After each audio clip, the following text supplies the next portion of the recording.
ข้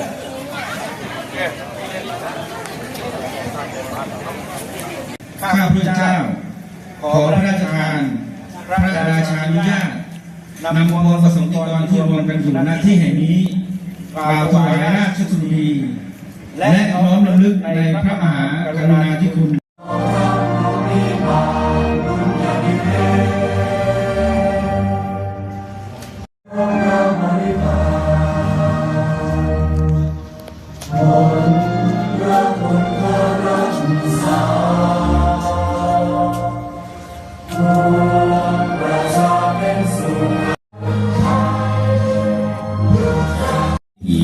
ยืนสงบนิ่งไว้อะไรประมาณ1 นาทีในนามของคณะกรรมการดำเนินงานโครงการกองทุนแม่ของแผ่นดินบ้านบางแหวนร่วมใจต้านภัยยาเสพติดเพื่อน้อมรำลึกถึงพระมหากรุณาธิคุณของสมเด็จพระนางเจ้าสิริกิติ์พระบรมราชินีนาถพระบรมราชชนนีพันปีหลวงที่ประสบกับปัญหายาเสพติดได้นำไปใช้ในการแก้ปัญหายาเสพติดในประเทศได้กล่าวเปิดที่และเป็นเกียรติอย่างยิ่งสนับสนุนกิจกรรมกลุ่มเสี่ยงยาเสพติดของเยาวชนการช่วยเหลือความเดือดร้อนอื่นๆในชุมชน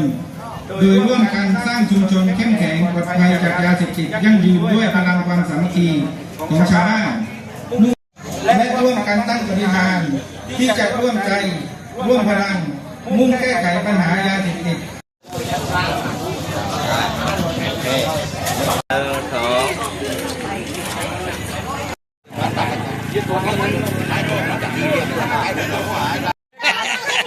เพราะว่าเสียงตามแบบนี้เดี๋ยวจะไม่แวะให้สักดอกหนึ่ง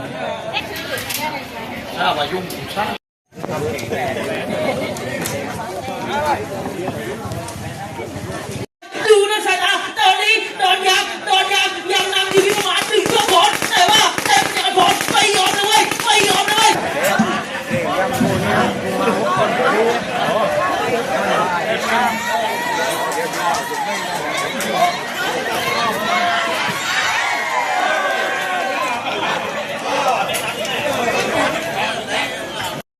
จะโวยยังไงกับแม่กับชงกับลูกหมอข้างนั้นตอนนี้ลูกหมอข้างนั้นดูนะสายตายังได้เปรียบอยู่เล็กน้อยได้เปรียบอยู่เล็กน้อยแต่กับแม่กับชงไม่ยอมเอาเลยเหลืออีก30 เมตรสุดท้ายตอนนี้จะไปจับโดนไล่บีดีจันลูกหมอข้างนั้นพยายามหนีเอาแล้วว้ายเอาละว่ายังไงอบต.เจ้ากินแล้วเว้ยว่ายังไงเพียงผายแล้วเว้ยว่ายังไงขึ้นหัวแล้วเว้ยดึงมาจากทั้งหมดกับประมาณ